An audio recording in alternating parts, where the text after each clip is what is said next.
where everybody goes to sit and relax and get their mind off their day. And because of the fire yesterday, it's gone.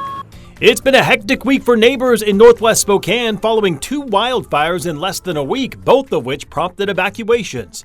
We'll talk to them tonight. We are under a KREM 2 weather impact alert for hot, dry, windy conditions this evening. As the pattern shifts tomorrow, we're looking at smoke.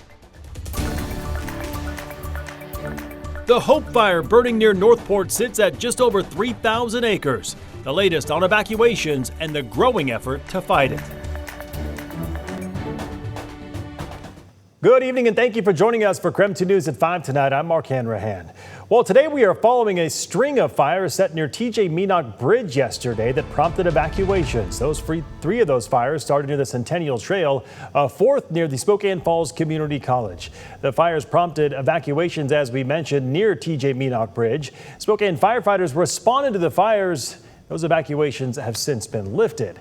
KREM 2's Caitlin Galloway heard from those residents today as they expressed their concerns for their neighborhood.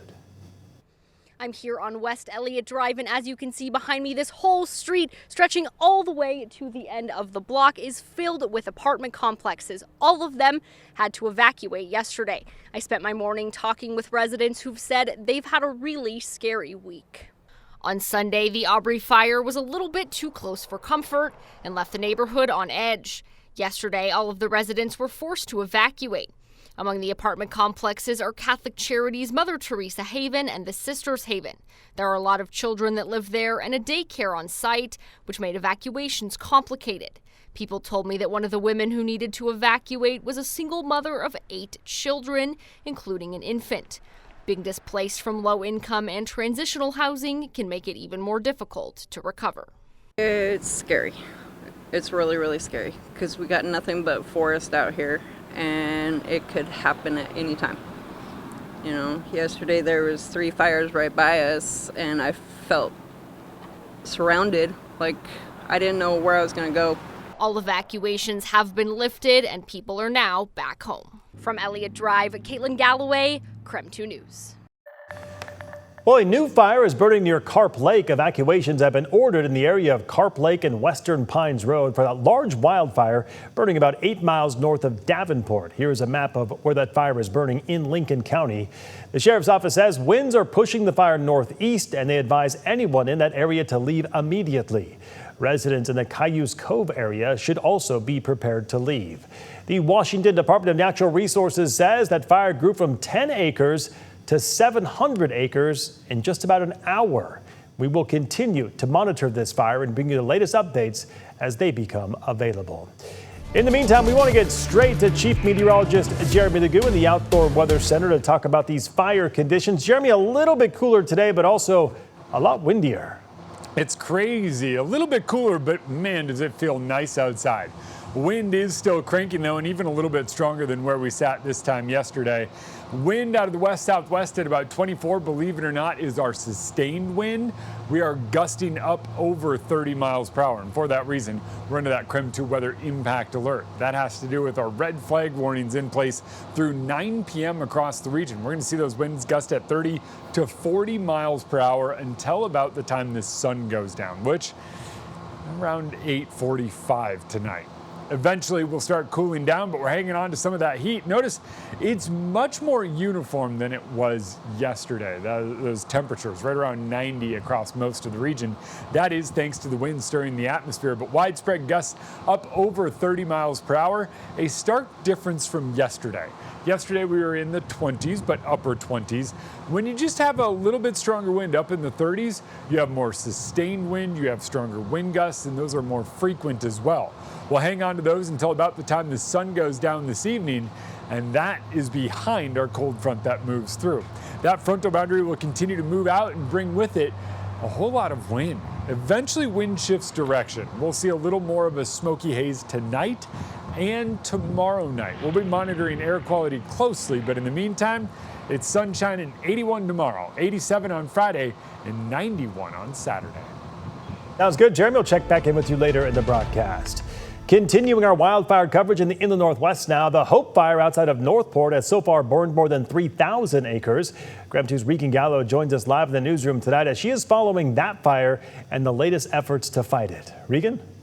Well, we know this fire spread rapidly from the start, with wind being one factor. Washington State's Department of Natural Resources confirmed that it grew from about 10 acres to over 600 acres within an hour. Now it's burned more than 3,200 acres and is still active.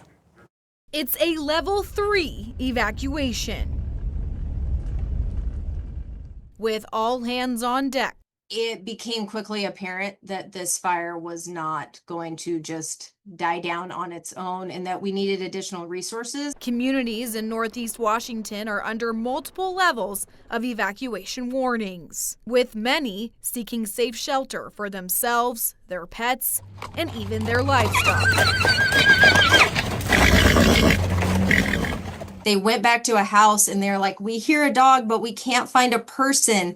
And one of the dispatchers was like, I know that address. And she called her and the lady was like, oh my gosh, my door is unlocked, but my dog is there.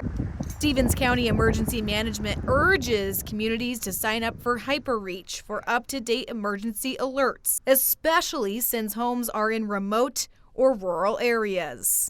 It has some complications with it's very mountainous, it's very craggy, it's hard to get to. The DNR says 3 single-engine air tankers were first sent to tame the blaze. Now crews from across state and county jurisdictions are attacking the flames. Towards the south of the fire, and then what they call anchor and flank. So that means start and get a safety position there and then start moving around the fire to either side. And this would be to the west and to the east of the fire at this time. Fire officials describe the fire as mostly burning grass and lighter timber, while heavier timber still holds some moisture. In the range of 100 to 50 to 100 years since it's burned last. But for now, officials say the fire is still burning and they are preparing as windy conditions may continue. All right, Regan, before we let you go, let's talk about the evacuation areas, both for people and for their potentially larger animals. Well, there's a few different spots where they can go, Mark. Red Cross has a station set up at Kettle Falls Middle School where people can get food, shelter, take showers, and stay overnight, as well as Northeast Washington Fairgrounds and Ardent Arena, both in Colville, are welcoming both large animals and livestock. All right, we also know this is the largest fire burning right now in eastern Washington. Anything else people should know about it? Well, Stephen County Emergency Management says do not go into the Columbia River. They need those waterways free to access in case they need to dip into them. They're also discouraging any flying of drones in the area, and they just want residents to ensure that they sign up for HyperReach. And this is, again, a developing story. More can change. So for now, I'm reporting in the newsroom, Regan Gallo, KREM 2 News. Regan, thank you very much. Now to some breaking news in the search for the Washington father accused of killing his 3 young daughters. We have learned just about an hour ago that potential sighting of Travis Decker in the Sawtooth National Forest turned out not to be Decker. This afternoon, the U.S. Marshals Service located the man that multiple witnesses saw in the Sawtooth National Forest, who they believed was Decker. Well, that man cooperated with investigators and said that he was just hiking in the Bear Creek area this past weekend. So at this time, law enforcement has stopped searching for Decker in that part of Idaho. We are just getting started here on KREM 2 News at 5 tonight. In this kind of weather, it's horrible to have fires go up and our building go up. Police now have a lead in the investigation in a string of arsons in downtown Spokane. What we know about the suspects so far coming up after the break.